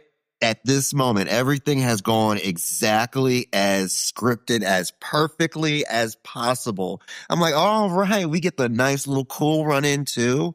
And even though it kind of felt like one of those episodes from the second season of Peacemaker this year, you know, where everything is just ass backwards with Shibata climbing a cage for freaking to be a heel. No, not in this timeline. Right. And all hell just started to break loose after this. And it was just marvelous. We got duped, guys. Yeah. I mean, we got duped. Well, so epic, Hobbs is in the ring. That visual of Hobbs busting that fucking chain was so cool. It was dope. So visceral. Like, I mean, he snatched it so quick. I'm like, they had to do really good for me to buy Hangman knocking Hobbs down like that. I was like, get out of here. Well, and I had said, like, I thought Shibata was supposed to be seeing the dick surgeon right now. Like, you know, like, according to Hangman. So, I mean, Hobbs was supposed to be in the hospital. Shibata was supposed to be seeing the dick surgeon. You know, he said, Joe, earlier in the night, surrounded by a bunch of J-Brones, said he had an army. So Hobbs enters the cage and Hook's fucking music hits. And he comes out to make the save, right? Just like super Scrappy obvious. Dude always does. And he's wearing a big orange jacket. Now, we have a friend named Bo who about a month ago said, I don't know what to tell you, but Hook's turning. And he thought he would turn on that episode of Dynamite. It was the episode where Hangman, Hook, and Eddie wrestled for the trios titles. And they lost because Hook tapped out real fast again. And you remember they had that 4-way match to see who would fight Hangman at this pay-per-view. And Hook tapped out really fast in that one. And they had done a backstage segment where they're like, Hook, what's the deal? You tapped out so fast. He's like, look, when you're caught, you're caught. You know, whatever. And Eddie was like, I guess, you know, like, and Bo was like, Hook's turning. And Hook walked down. And when I saw that jacket, I'm like, it's now. He's doing it now. And he and Hobbs that fight. Little mother look on his face. He's like, Paul, wake up, Paul, wake up. Yeah, he's trying to wake up Paul Turner, and then he gets Hobbs out of the way, and Hobbs got out of the way kind of easily, Mm-hmm. And Hook helps Hangman up, and it's going down at this point. Well, he grabs the belt. And the look on he looked like a little kid on Christmas fucking morning, like, or, a little kid who just got caught doing something like, every Bart Simpson peeing on every Chevrolet logo. Oh my God. Yep. Oh, that mischievous little shit. He hits him with the belt. Hook hits him with the belt. Then he lays the belt down, and Joe gives Hangman the muscle buster on top of the belt. And pins him. Oh. 1, 2, 3. And I'm like, they're going to restart this match, but I'm like, I don't think they can. I'm like, are they really going there? And I am in stunned disbelief. My heart has fallen through my body. I feel like it's on the floor in front of me. I don't know what the fuck to think. I'm sad. Hero. I'm extremely, extremely sad. It's then good storytelling. The cage comes up. Made you feel. The J Brones run down to gather around Joe, who's got the belt over his shoulder. He looks like he's been possessed by some kind of spider demon because you can't even see his face anymore. It's red. And it's just dark blood. He's just got this "I told you so" look on his face. I told you. That's how you know it was most of his real blood right there, because it was so dark and it was so dark. You couldn't see his eyes, really. Just pure syrup. It's just syrup. It's so gross. And like, he's actively bleeding. He is still gushing blood. It hasn't ever stopped. And Hangman's lying dead on the mat. The way you do business, right? Which is like, you lay on the mat and you sell that loss, Mm-hmm. And then the lights go out. The J Brones are surrounding Joe. Hook and fucking Shibata and all those guys are very proud of themselves. And the lights go out. And through the darkness, you can see somebody at the top of the ramp. Crowd's going ape shit. And then you see on the screen, there's a cool little graphic of a house that just goes up in flames. And you fucking know who it is. Yep. And then the spotlight turns on, and it's Nana. And I can't remember what exactly he said. He actually said it to the camera before the lights turned on, because I think they missed their cue. Someone missed their cue. But he says it again, we're in the money, my friends, is what he says, his phrase. Mm-hmm. And a new song hits. That is a good song, by the way. I liked it, actually. Swerve is not the guy who stays in one lane forever. Like, he's going to change it up. He's no different than Hangman. I am going to have to get used to this one, this new theme. Of course. I think because, like, Big Pressure to me is just such an iconic, like, it's the iconic entrance music.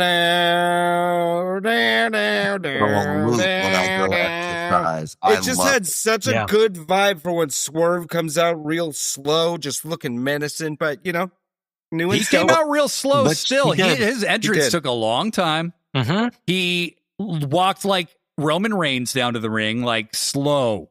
And he let that crowd reaction just go ape shit. And you know what? Yes, we did. I'm starting to get that feeling in me again where I'm like, oh shit. Yeah. And Swerve then, Joe gets out of the ring, bails out. All his jabrones, they're about to die, right? And Swerve looks like he's going to walk towards Hangman, and then he starts taking shots at all the jabrones.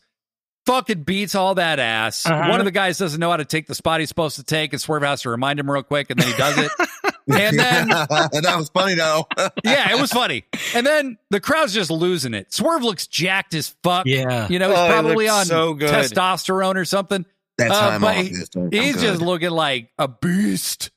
And Hangman's still down, and Swerve's defending his Hangman, for lack of a better phrase. And finally, the last J Brone is trying to crawl out of the ring, and he makes the mistake of sitting up, and we all know what's happening next. Who's house call? Right. Swerve's house, and this motherfucker takes a brutal looking fucking house call. And Swerve stands tall in the ring, and Hangman gets up, and Swerve's staring down Joe, and Hangman comes up and just stands right beside Swerve. Yep. I got adrenaline racing through my body like 3,000 miles an hour. It occurs to me that Hook has betrayed Eddie as well, and Eddie and Swerve and Hangman might be some kind of trio. Yeah. And I got all the feelings, and I'm like, there's endless story possibilities from here. And you know, that little bitch, Maxwell Jacob Friedman, is lingering in the background somewhere because he's done filming that movie. He's done filming it. Yeah. And you know that Swerve took that belt off Joe. Joe just took the belt off Hangman. And Joe took or Joe just took the belt off Hangman, and Joe also took the belt off MJF. Yep. There all is those layers. Little dots getting connected. Yeah, there is just layers of shit being connected. Yeah. There's tons of story left to be told. And then I went on social media and boy, the world not feeling the same, unfortunately. So let me ask you all, what did you think of this ending when it went off the air? Well, I mean, my first thought was like, holy shit, I gotta wake up at 3:00 in the morning to go to work. Yeah. But no, I was pumped. I was like, holy shit. I like I said, I had it in the back of my mind that Joe could probably be winning, because why else are they doing a second one? And I don't see Joe putting Hangman over again. But man, the minute Hangman lost, I was like, oh no. Oh no. And then Swerves came out, and it was like, oh yeah. Oh yeah. Okay. All right. Yeah. Let's fucking go. We got a fucking 2026 coming up. I sat there and went, what the fuck what the hell just happened? Yeah. And okay, let me think about what the hell are the possibilities that they could be thinking. Because I'm like, yeah, I'm not mad. I'm like, oh, well, damn, I got that wrong. Couldn't see that coming. But I tried to start thinking about what are the absolute possibilities they could be thinking of. Okay, Samoa Joe, you got a lot of new faces coming. I had no inkling it was going to be Swerve, even though I thought he was going to make an appearance earlier. Wrong match. I thought the United National title. I really, really thought it, just because Bobby Lashley and everything else. And when his music hit, there couldn't have been anything else better that could have put a bow on the entire night. And not on the entire night, but also on the year and on 2026. The possibilities are endless, guys. This is your hero goes down. Oh no, this does stink. But in its place, you get so much bounty in its place and so many possibilities. You can't help but be freaking happy and excited. Dude, it must have worked, because I didn't go to bed till 6:30. I didn't get enough. Yeah, it's I loved watching Threads melt down. It did too, man. It did. It's like you know, with every type of story, the hero always has to be the underdog. Luke Skywalker gets his hand cut off, Batman gets his back broken, Spider-Man's a loser. But in wrestling, it's unique because part of the storytelling is that they kind of have to piss you off a little bit. It's not just that they're stringing you along by your emotions, but wait, what? Hangman lost? What? No, you're seriously? Oh, and then, as you said, how all these doorways open up, and my brain is sitting here going, I got fucking tickets for World's End. I got tickets for World's End. What are they going to do at World's End? Oh, that's right. You're going. That's right. And I remember when you said that in the chat, and I was like, oh my God. Dude, I know. And my son wakes up this morning, and I'm like, hey, do you remember that time that you might have suggested that maybe the ops were lacking? Well, guess what? And I pull up my phone and show him that picture. and the Elite are back. And like, yeah, I'm excited. I mean, I was shocked that they did it. I like the rest of you guys, I never thought that we'd see that, but Joe's a credible champ, man. He's a credible threat. He's always that guy. Well, to kind of add on to what you were saying, Degree, the one thing I was kind of getting to earlier that I said I'd circle back to is also in pro wrestling, when it comes to your hero, you know, I'm reminded of a Death Cab for Cutie lyric where it's, you know, spring blooms when you find a love that's true, but the chase is all you know, and she stopped running months ago. Right when on. it comes to pro wrestling, the chase is always a little bit better than the run, right? It's about who's finally going to be the one to take down the big baddie. And what better big baddie do we have right now than Samoa fucking Joe? We've been spending weeks on these podcasts talking about how much we love Samoa Joe. Yes, we have. We have. You know, and that's really it. Is like, you know, he got that first reign, and it made sense. MJF was injured. I think that was a big reason. But you know, it was a show of respect for what he had done, and you know, he was a bit of a transitional champion. You know, and we kind of suspected he would be. But for him to get a second reign, it means a lot to me, because Samoa Joe is one of my favorites ever. And same. He is just, you can't watch his promos. These unhinged Joe, freaking the fuck out, paranoid freak Joe, have been great. And this guy owns every second he's on camera, you know? And so for him to get a second reign is a big deal. It's a really big deal. And it goes beyond like, hey, you were really good, and so we put the title on you and invested in you. It's like we did it again because we knew you would come through, you know? And so I do want to say, if you hated this and you thought it sucked and you were venting about it today, I understand. Like, I love Hangman Page. He is the main character of AEW. In my opinion, his victory over Jon Moxley at All In is the biggest world title win we've ever had in AEW so far. But what fun is a hero if they're not in peril? Well, and in my opinion, then you have a dictator. Motivated, angry Hangman is going to be dope. The Ops is becoming like a faction, like a true faction now. There were some people who suggested that the Death Riders could merge with the Ops that I saw, or the Callis family. I don't know if they're going to go that route. I don't think so. But you've got three bona fide, like, crazy stables now on the heel side that anybody could oppose. Jon Moxley is inevitably going to get bagged and go away for a little while. Yeah. He could come back on the side of the Elite and Hangman and Swerve. And then you've got a super group of your good guys versus several super groups of bad guys. Takeshita's going to turn babyface. Give me a fucking break, you guys. You're not pigeonholed. Yeah. That's the one thing they've done so well is I was always lamenting, you know, as the Don Callis family grew bigger and bigger, I know that people were probably going, okay, are they going to put every single heel in the Don Callis family? And to still be able to kind of spread it around. Look, you got three massive ass factions right here in front of you. Yep. Yeah. Well, and then you have the potential. Hook is going to get nuclear heat. You know, he just cost Hangman the world title. He's your new Wheeler, right? Well, yes. And the thing is about Hangman losing the belt is like, okay, let's just run. You know, Swerve's coming back, right?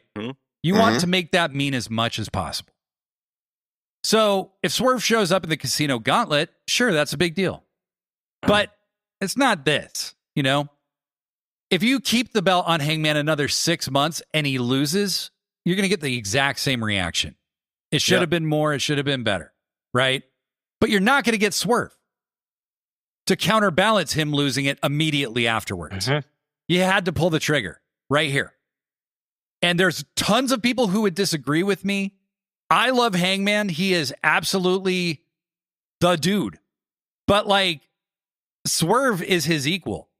And we just put them on the same plane together last night. I think it was a baller move. You got to go dark. You got to go dark sometimes. If you wait until the right moment, it's too late, you know? Yep. I think this was the exact right timing. It's with the way Swerve came back in that shot of Swerve and Hangman together, it was absolutely the right call to put that belt on Joe last night. And I love that. The fact that if you wait for the right time is the wrong time. I love that saying. I always have. And I'm just going.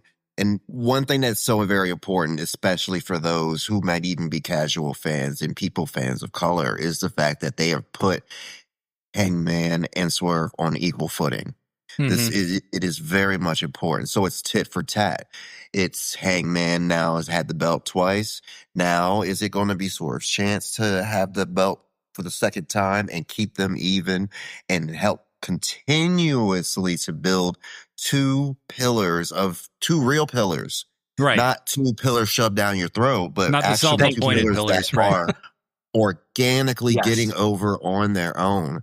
And like they're going to be one of the last images of the entire 2025. It's going to really be them. And if Hangman is the main character, he always needs either a villain or sidekick or someone who's going to get him out of shit when he's in trouble and peril.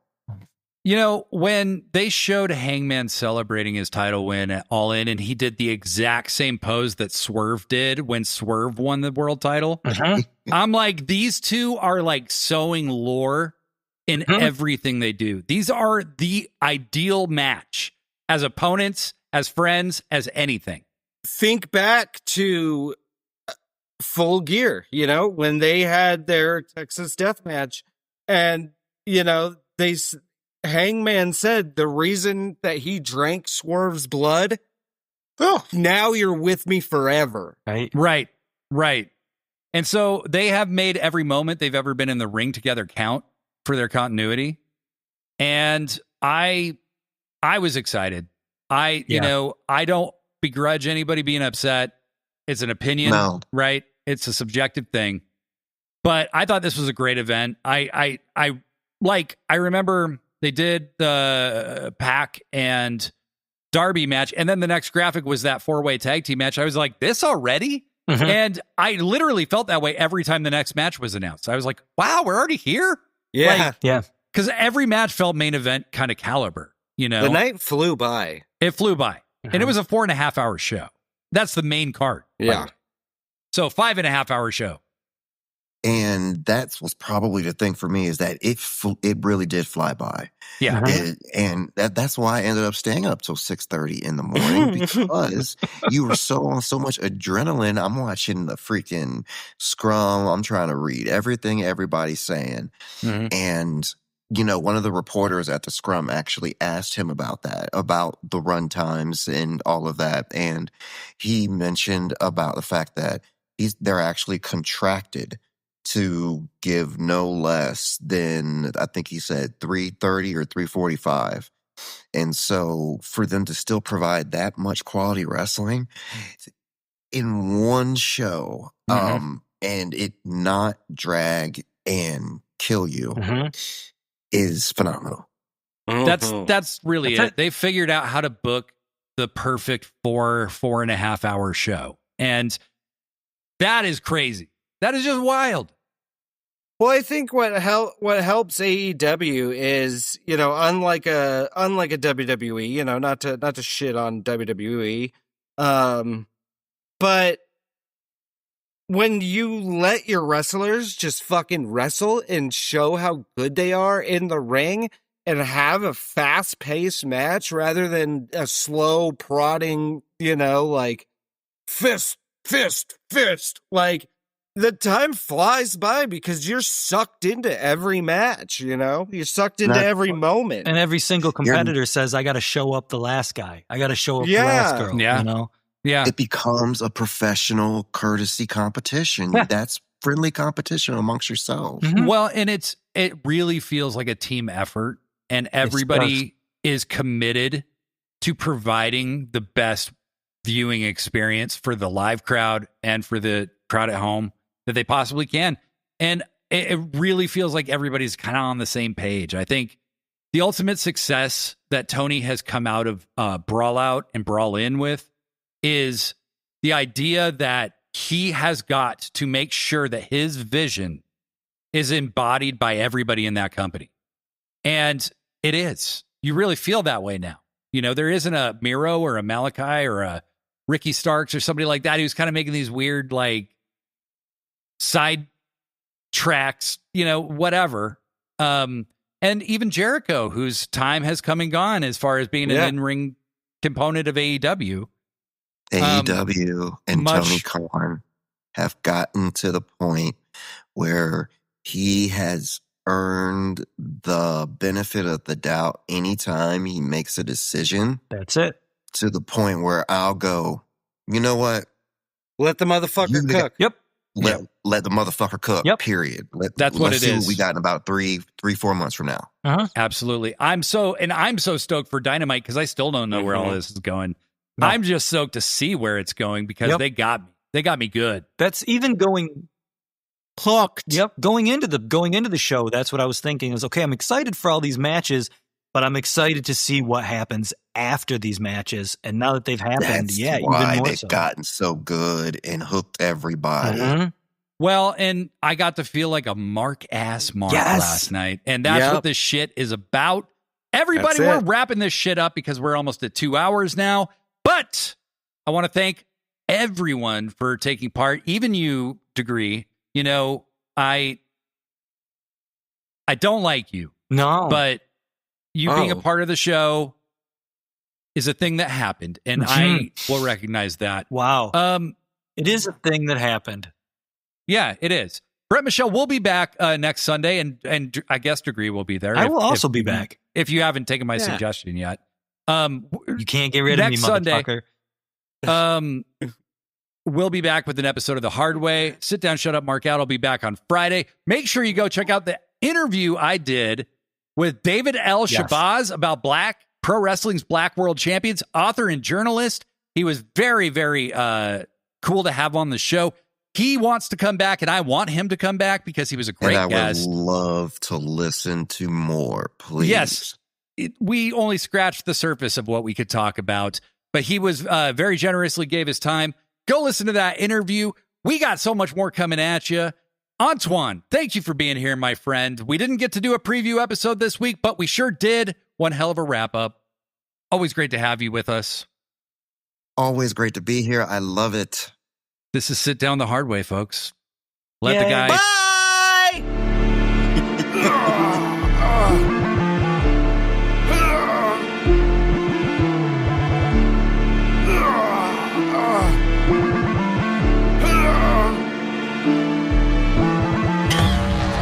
Sickos Club.